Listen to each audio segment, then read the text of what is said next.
చేసింది. పెళ్లి కాకముందే గర్భవతి అయిందంట. ఏ పోయే కాలం వచ్చిందో ఏమో. ఏంటక్క నువ్వు చెప్పేది నిజమా? ఎప్పుడు చూసినా ప్రార్థన చేస్తూనే ఉంటుంది. ఏదైనా మాట్లాడదాము అన్నా దేవుడు భక్తి అంటుంది. నిజమేనంటావా? ఏమి ఇస్తుందక్క చూస్తుంటేను?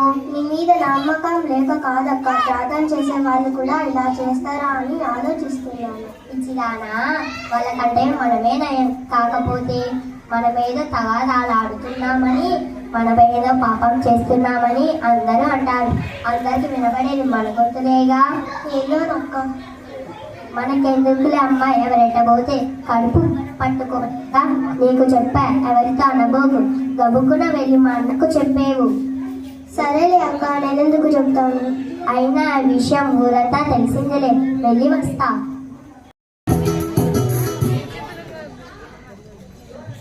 ఏందక్క దారి తప్పొచ్చినట్లున్నావు? దారి తప్పి రాలేదక్క, నువ్వు గుర్తుకు వస్తేను చూచిపోదామని వచ్చా. మన వాళ్ళందరూ బాగున్నారా? ఏమి బాగోయిందిలే అమ్మ. ఏందక్క అంత నీరసంగా చెప్తున్నావు? ఏం జరిగింది? ఏంది? ఆ విషయం ఆలోచిస్తుంటే తల వాచిపోతుంది. ఏందక్క ఆ విషయం? మరే లేదు, పెళ్లి కాకుండానే గర్భవతి అయిందంట. ఓయమ్మో, అంత పని చేసిందా ఆ దరిద్రపుది? మనకెందుకు గాని ఎవరితో చెప్పబోకు. నేనెవరితో చెప్పనక్క, నా గురించి నీకు తెలుసుగా. నువ్వెవరితో చెప్పవనుకో, నేను ఇక వెళ్ళి వస్తా. పాలు పొయ్యి మీద పెట్టా, వస్తా.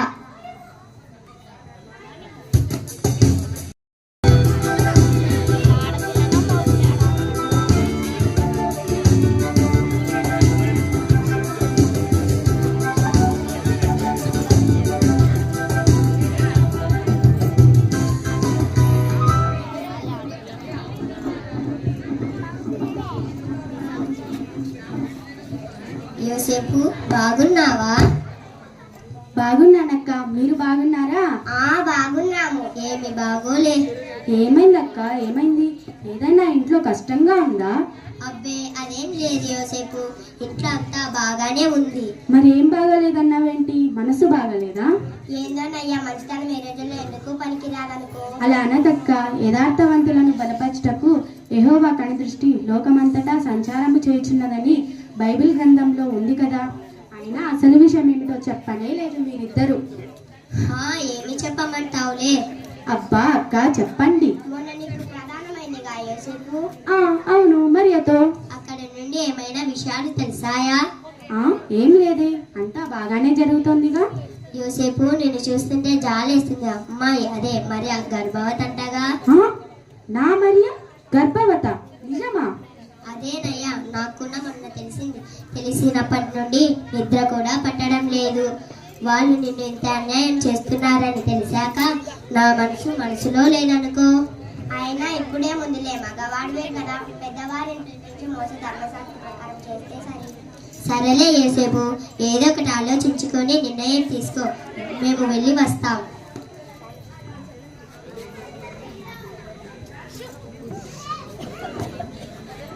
మరియా గర్భవత?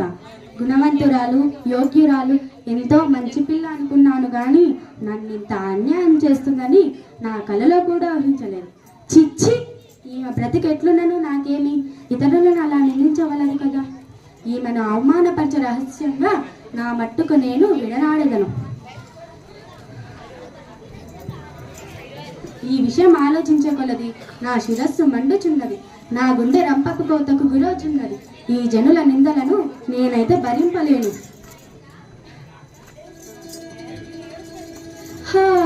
బాగా నిద్ర వస్తున్నట్లుంది. కొంచెం సేపు నిద్రించి తెల్లవారే లేచి నా దారి నేను చూసుకున్నాను.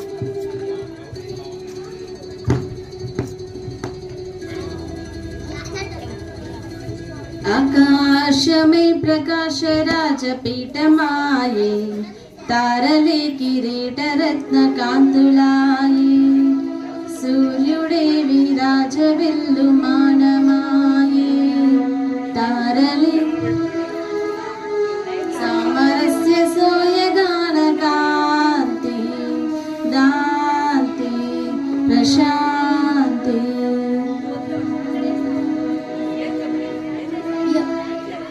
యోసేపు, ఓ యోసేపు, దావీదు కుమారుడైన యోసేపు, నీ భార్య అయిన మరియను చేర్చుకున్నటకు భయపడకుము, వెనకాడుకుము. ఆమె గర్భము ధరించినది పరిశుద్ధాత్మ వలన మాత్రమే కనుక ఆమె ఒక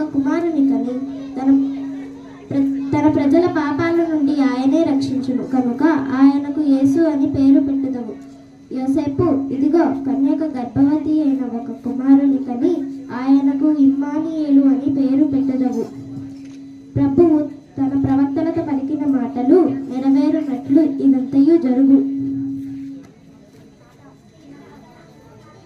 ఆకాశమే ప్రకాశ రాజపీఠమాయే, సూర్యుడే విరాజ విల్లు మానమాయే, సామరస్య సోయగాన కాంతి దాంతి ప్రశాంతి.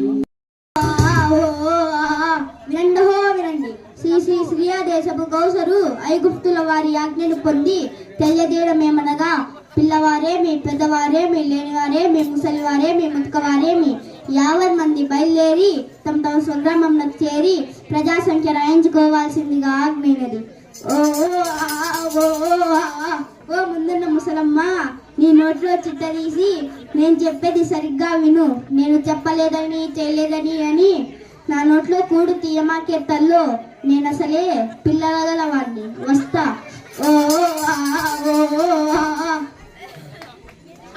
సిద్ధంగా ఉన్నది.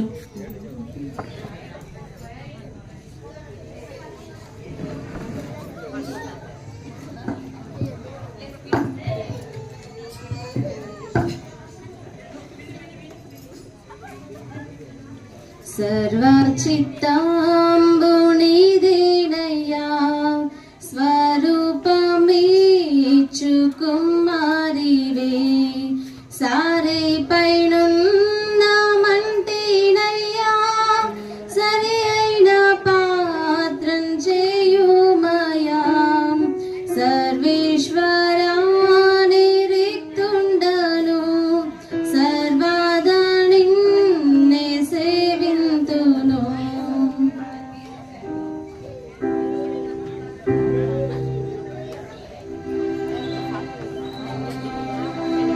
మాత, బెత్లెహేమునకు ఇంకా ఎంత దూరం ప్రయాణించవలసి ఉంది? అదిగో ఆ కనపడుచున్నదే బెత్లెహేము మరియా. కొంచెం సేపు ఓపిక తెచ్చుకొని మెల్లగా నడుము. అమ్మయ్య, ఎట్టకేలకు బెత్లెహేము చేరితిని.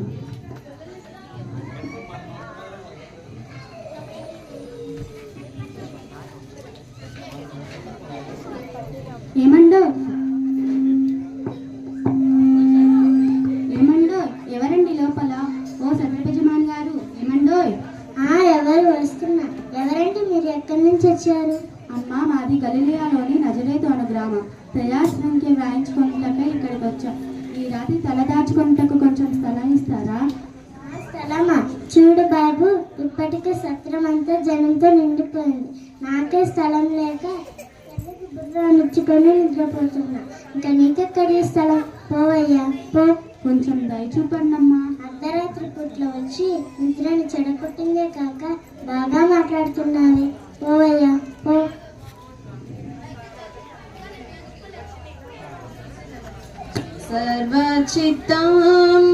సర్వచిత్తాంబునిదేనయ్యా, స్వరూపమీచు కుమారివే, సారే పైనున్నామంటేనయ్యా, సరి అయిన పాత్రం చేయుమయా, సర్వేశ్వరా నిరిక్తుండను, సర్వదా నిన్నే సేవింతును.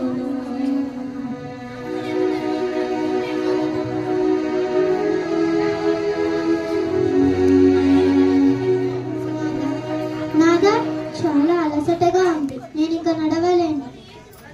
కొంచెం సేపు ఓపిక తెచ్చుకొని మెల్లగా నడుము మరియా. అదిగో ఆ కనపరిచిన ఇంటిలో ఎవరో ఉన్నట్లున్నారు. అయినా అడిగి చూద్దాం రా. ఏమండోయ్, ఎవరండి లోపల?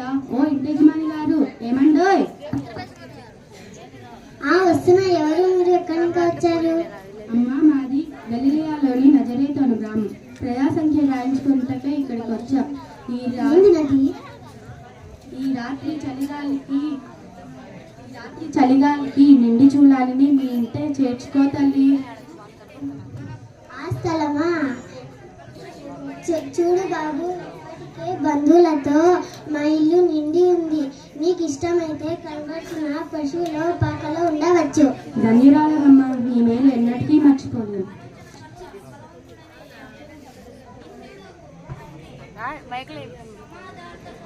రామరియా, అక్కడ కొంచెం పొడిగా అడ్డట్టుంది.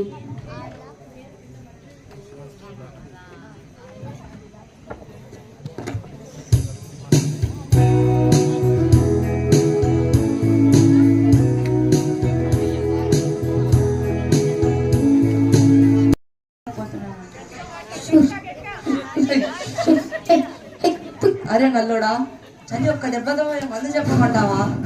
చెప్పరా నల్లోడా, నీకు కాస్త పుణ్యం ఉంటది. సరే ఇదిగో, ఏడేడు మొక్కజొన్న సంగటి తింటూ మధ్యలో పచ్చిమిరపకాయ నంచుకుంటే ఏం మజా ఉంటుందిరా. ఒక్క దెబ్బతో చలి గిలి పారిపోతుంది అనుకో. ఇప్పుడు తిన్నాక సర్ది కుడికే గతి లేకపోతే మొక్కజొన్న సంగటి ఎక్కడి నుంచి వస్తుందిరా? ఏంట్రా ఎర్రోడా, రొయ్యల కూర తెచ్చావా? నాకా పెట్టరా? ఓ చెవిడి తాత, ఆగు నీ రొయ్యల మోత. రే, నానంటే మారావు ఎగతాళిగా ఉందే. బుర్రలు పగలు నిన్నేమన్నావు తాత? చాలా మంచివాడివి తాత. ఇప్పుడు నువ్వు మా దగ్గర లేకుంటే భయంతో చచ్చేవాళ్ళం. వీర్రాజు అంటే అందరికీ ధైర్యమే. పెట్టే తాత, సెలిమెంట్ వేసుకుందాం.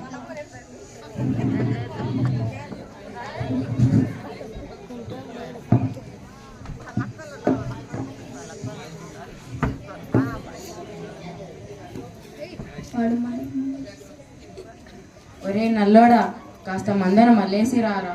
సరేరా ఎర్రోడా. ఇంత బెగ్గిమంటే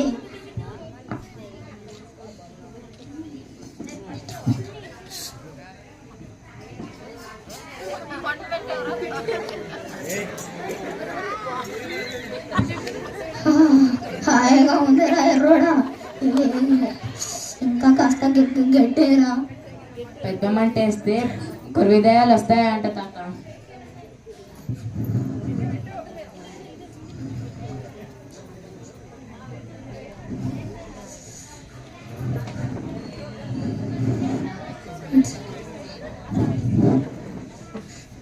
బస్తీ మే సవాల్. ఈ వీరుడుండగా మీకెందుకురా భయం? చేతిలో ఏంటిరా సవరం? సౌరం కాదురా, కొరిదేం జుట్టు. కోతలా ప్రాణంలోడా. నిజం తాత, మందరం మళ్ళేయడానికి పోతే ఎదురొచ్చిందో కొరిదాయం. వెంటనే ఉరికెత్తావారా? నీలాంటి పిరికొన్ని కాదురా నేను. వెంటనే దాని జుట్టు పట్టుకొని లాగేశా. మరి ఏం చేసిందే? వెంటనే జుట్టు వదిలి పారిపోయింది తాత.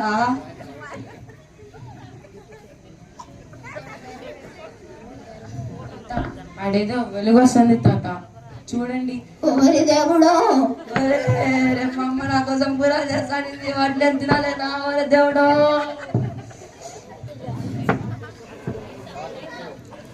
ఆకాశమే ప్రకాశ రాజపీఠమాయే, తారలే కిరీట రత్న కాంతులాయే, సూర్యుడే విరాజ విల్లు మానమాయే, సామరస్య సోయగాన కాంతి, శాంతి ప్రశాంతి. గొల్లలారా, భయపడకుడి.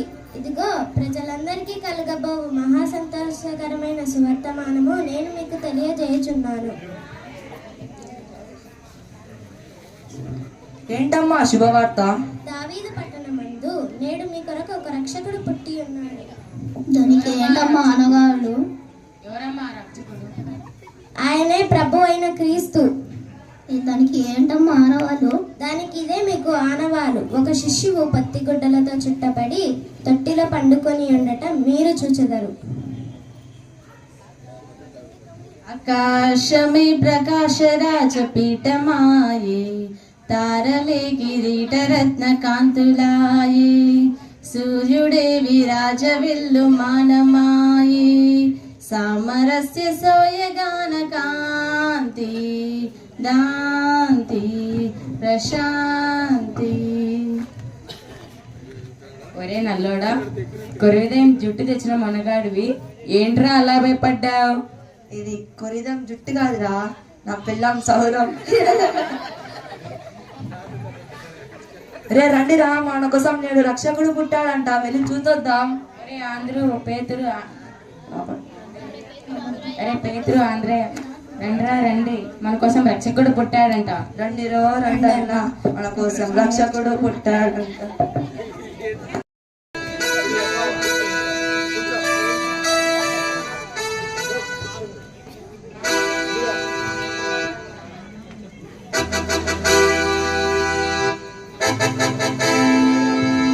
విషయమేమిటి? రాజా, తూర్పు దేశపు నుండి 3 జ్ఞానులు తమ దర్శనార్థమై వెయిట్ చేయుచున్నారు ప్రభు. తూర్పు దేశపు నుండి జ్ఞానులు వచ్చి ఉన్నారా? ఎందుకు వచ్చి ఉన్నారబ్బా? ఆయనను అడిగి తెలుసుకుందాము. వెంటనే లోపలికి ప్రవేశపెట్టుము. చిత్తం ప్రభు.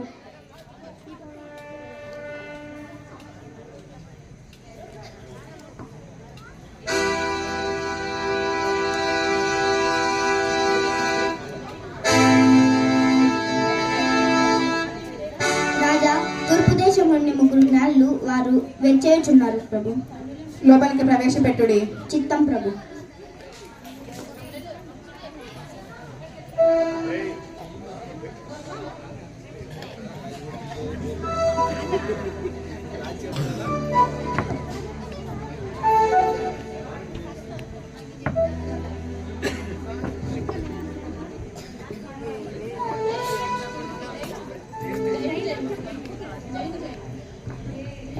జయము జయము శ్రీ శ్రీ హేరజ్ మహాల్ వారికి జయము జయము. ఓ తూర్పు దేశపు జ్ఞానులారా, రండి రండి. మీ రాకతో మా యూదా దేశపు పావనం అవుతున్నది. వచ్చి ఆశీనులు కండి. ధన్యులం ప్రభు, మాకు ఆశ్రయం ఇచ్చి మమ్మల్ని గౌరవించిన మీకు సదా పిలుస్తున్నాం. ఓ ఇంత గొప్ప భాగ్యం ఏమున్నది? వచ్చి ఆశీనులు కండి.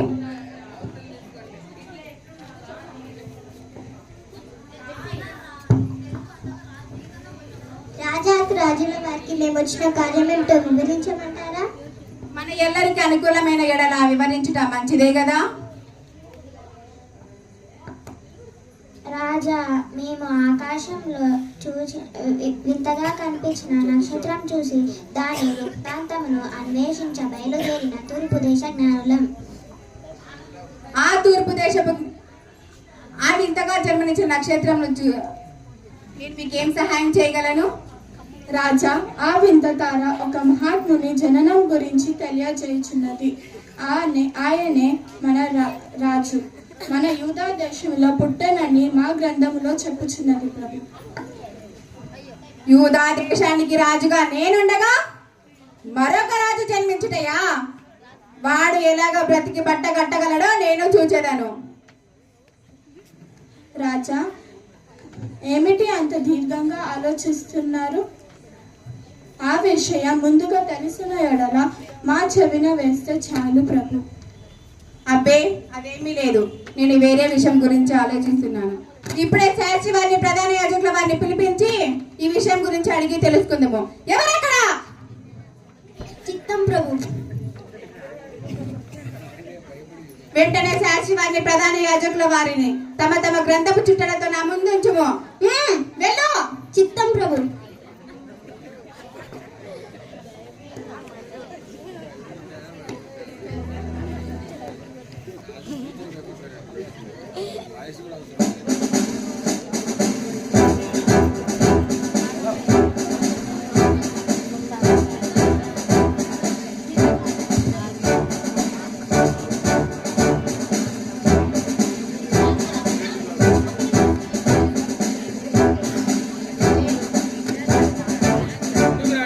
జయము జయము శ్రీ శ్రీ హేరోదు మహారాజుల వారికి జయము జయము. ఆచార్య, శాస్త్రులారా, ఆశీనులు కండి.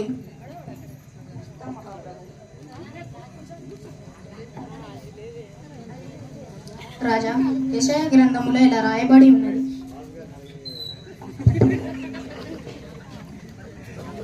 ఆచార్య, మీరు ఆకాశంలో వింతగా జన్మనిచ్చిన నక్షత్రంను చూచి దాని ఉద్వర్తాన్ని బయలుదేరి వచ్చిన తూర్పు దేశపు జ్ఞానులు. ఆ గ్రంథము విషయములో, ఆ రాజు విషయములో మన గ్రంథములో ఎక్కడ పుట్టి ఉన్నాడో తెలియజేయుడి. యెషయా గ్రంథంలో ఇలా రాయబడి ఉన్నది రాజా. ఏలయనగా మనకు శిశువు పుట్టెను, మనకు కుమారుడకు అనుగ్రహింపబడెను. ఆయన భుజము మీద రాజ్య భారమును బడును. ఆశ్చర్యకారుడు, ఆలోచనకర్త, బలవంతుడైన దేవుడు, నిత్యుడగు తండ్రి, సమాధానము కర్తగు అధిపతిని అని అతనికి పేరు పెట్టబడును. ఇలాగా ఉన్నది రాజు. బెత్లెహేము ఎఫ్రాతా, యూదా వారి కుటుంబములలో నీవు స్వల్ప గ్రామం అయినను నా కొరకు ఇశ్రాయేలుల కాలము ఏలుబోవువాడు నీలో నుండి వచ్చును. పురాతన కాలము మొదలుకొని శాశ్వత కాలము ఆయన ప్రత్యక్షమగుచుండెను. విన్నారు కదా జ్ఞానులారా, ఆ శిశువు మన బెత్లెహేంలోనే పుట్టి ఉన్నాడంట. మీరు వెళ్ళి ఆ రాజు విషయము మాకు చెప్పినచో మేమును వచ్చి పూజించదము. ఆచార్య శాస్త్రులారా, ఇంకా మీరును వెళ్ళవచ్చు. ధన్యులం ప్రభు. వెళ్ళి రండి జ్ఞానులారా, మీరు ఆక కోసం వెయ్యి కవిత ఎదురు చూస్తూ ఉంటాము.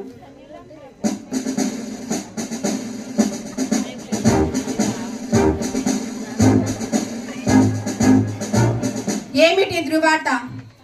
ఆకాశములో నక్షత్రం ప్రకాశించుటయా? యూదులకు రాజు జన్మించుటయా?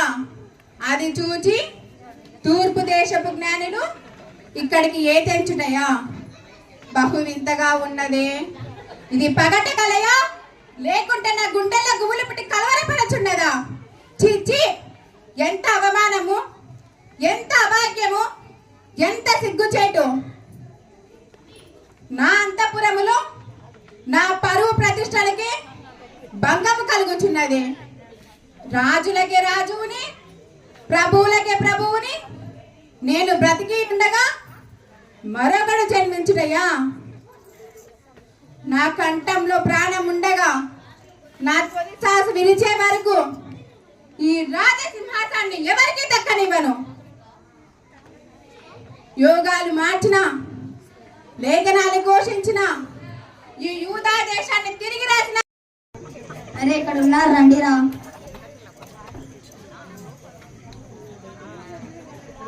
అమ్మ నా కంబలి, ఇదిగోండమ్మ నా చిన్న బహుమానం.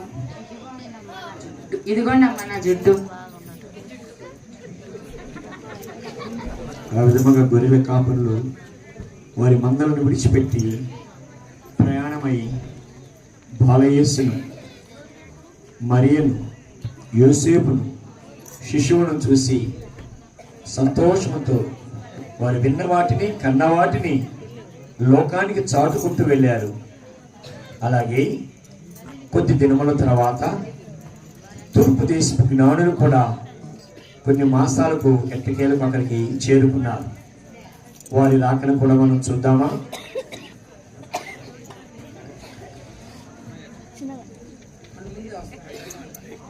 తూర్పు దేశపు జ్ఞానులము చుక్క వెంట కాన్కులతో కొండలు లోయలు నదులు దాటి మేము వచ్చితిమి. రాజతేజ వింతవు రాజతేజ రమ్యము నీ కర్పింతు బంగారము మకుట పాత్రుడైన ప్రభు. ఓ రాజతేజ వింతవు రాజతేజ రమ్యము నీ కల్పితు బోళమును మకుట పాత్రుడైన ప్రభు. తూర్పు దేశపు జ్ఞానులము చుక్క వెంట కాంతులతో కొండలు లోయలు నదులు దాటి మేము వచ్చితిమి. నీ కర్పింతు సాంబ్రాణిది మకుట పాత్రుడైన ప్రభు.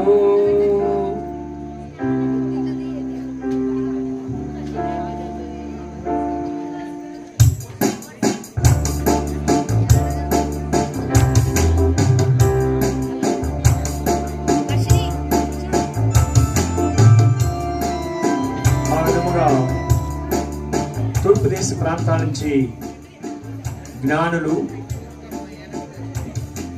బంగారము, సాంబ్రాణి, బోళములను కానుకలుగా తీసుకుని వచ్చి వారు పెట్టెలు విప్పి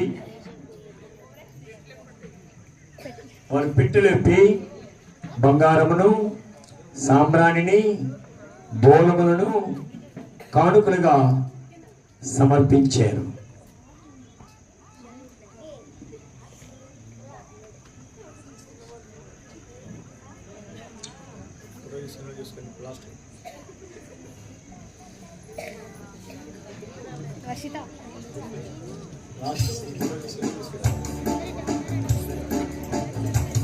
అలాగే